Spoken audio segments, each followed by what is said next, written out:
Chapter 6. His Stay at Home. Nagmahashaya now lived in his own house and began to serve his old father with care and affection. Deen Dayal was old and decrepit. He had to be nursed and taken care of, and Nagmahashaya used to attend on him with all the loving care of a faithful son. He would spare no pains in attending to all his comforts and wishes. Once Deen Dayal expressed his regret, saying, "Many people are worshipping the Divine Mother. If circumstances had allowed us, we also would have done so, but we are not so fortunate. Durga Charan has given up earning money." Nagmahashaya came to know of it, and since that time, every year, he used to arrange for celebrating the festivals of Durga Puja, Kali Puja, Jagadhatri Puja, and all the festivals of the Divine Mother in order to satisfy his father.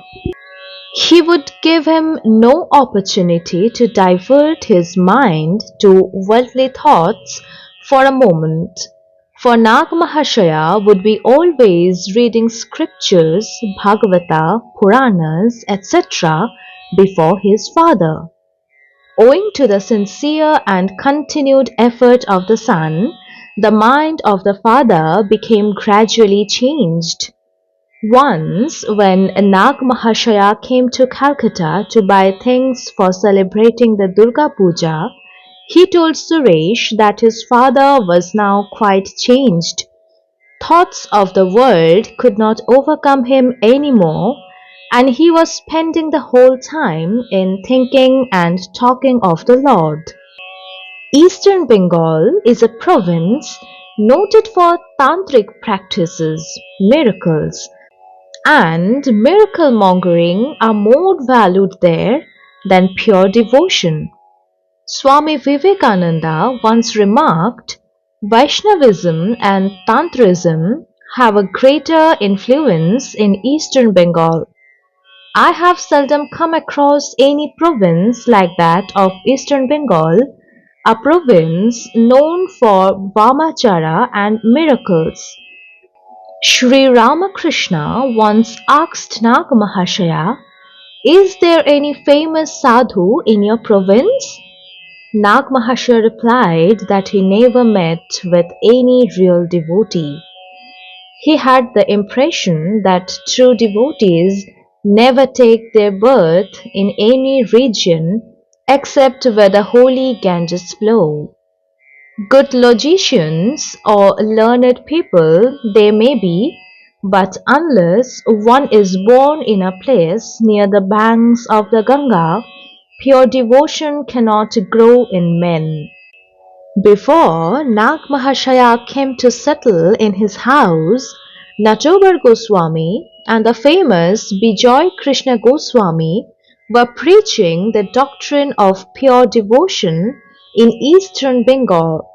Nagmahashaya knew that Bijoy was a devotee of Sri Ramakrishna. After he came to his native village, Nagmahashaya had to go once to Dhaka on a certain business, and he took his opportunity of meeting Bijoy. Bijoy did not know Nagmahashaya, but by the power of his keen insight acquired through devotional practices, he understood that some great personality had come there in front of that madman with a ragged look. And in the course of their conversation, when it became known that Nagmahashaya was a disciple of Sri Ramakrishna, Bijoy Krishna's joy knew no bounds. He embraced him as one of his dearest and nearest relatives and showed his respect and love for him. Nagmahashaya was also much pleased to see Bijoy, but he remarked, It is very strange that Bijoy seeks for other sadhus even after he has seen the master. What to speak of others when a great man like Bijoy could be cheated and misguided?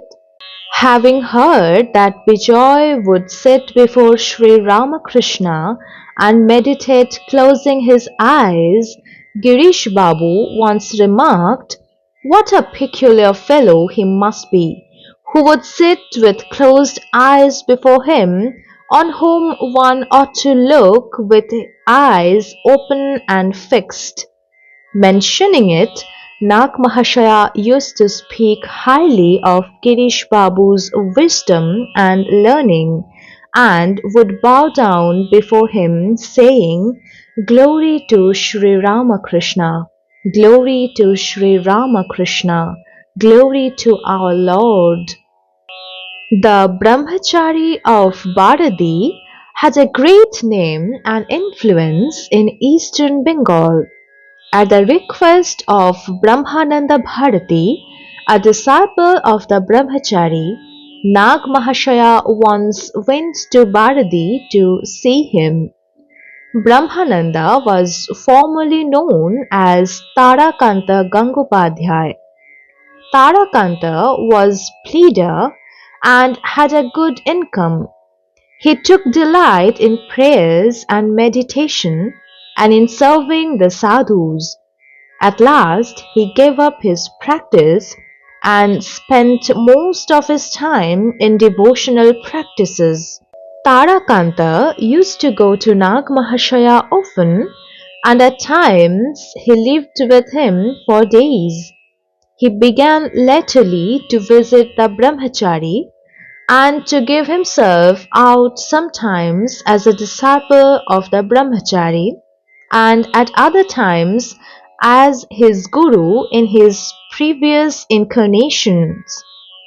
One day, Tarakanta came to Nagmahashaya and said that he remembered his previous birth and that he could travel to the higher regions, namely the Chandraloka, Suryaloka, Brahmaloka, and so on, and added that righteousness and inquiry are all false and that knowledge alone is true. Finding so much change in Tarakanta, Nagmahashaya remarked, "Even sadhakas of high rank are misled if they do not get a real guru or preceptor." Tarakanta would often request Nagmahashaya to go and see the Brahmachari. Being thus repeatedly requested, Nagmahashaya once gave his consent. As he was going to see a sadhu, he took with him some sweets and fruits. Upon his arrival, he presented them to the Brahmachari. But he did not touch any of this. There stood a bull by him, and he gave away everything to the bull.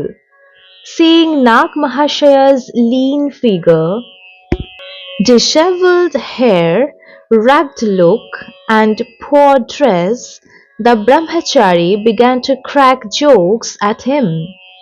But Nagmahashaya was all the time sitting with his head bent down. Finding him indifferent to all the jokes, the Brahmachari got more excited and began to tell all sorts of lies about Sri Ramakrishna. Nagmahashaya could not bear it any longer. He was ablaze with anger. Suddenly he looked up and saw the dreadful figure of a Bhairava of black-brown complexion, who appeared before him and begged his permission to throw down the Brahmachari. At once he checked his passion and began to strike his head against the floor, repenting, "Ah, my lord, why did I disregard your commandment and come to see the sadhu? Why did such weakness come over me at all? Then he began to run from the place, crying, O Ramakrishna, O my Lord! When he went out of the sight of the brahmachari, he proceeded slowly. On his return home, he determined not to go any more to any sadhu. If anybody would talk of going to meet any sadhu, he would say, "Oh my mind, remain within yourself. Don't go to anybody's doors." Another disciple of the brahmachari used to visit Nagmahashaya. After the above incident, one day he came and informed Nagmahashaya that the brahmachari had cursed him so that he would die in a year by vomiting blood. Nagmahashaya laughed off the whole matter. 1 year passed and still there was no effect of the curse. At this, the disciple lost faith in his guru and became an ardent devotee of Nagmahashaya. The gentleman made much progress in his life by following the path of bhakti. Nagmahashaya used to say, "The brahmachari of Bharati has spoilt the brains of good many householders by preaching to them his half-digested doctrine of Vedanta."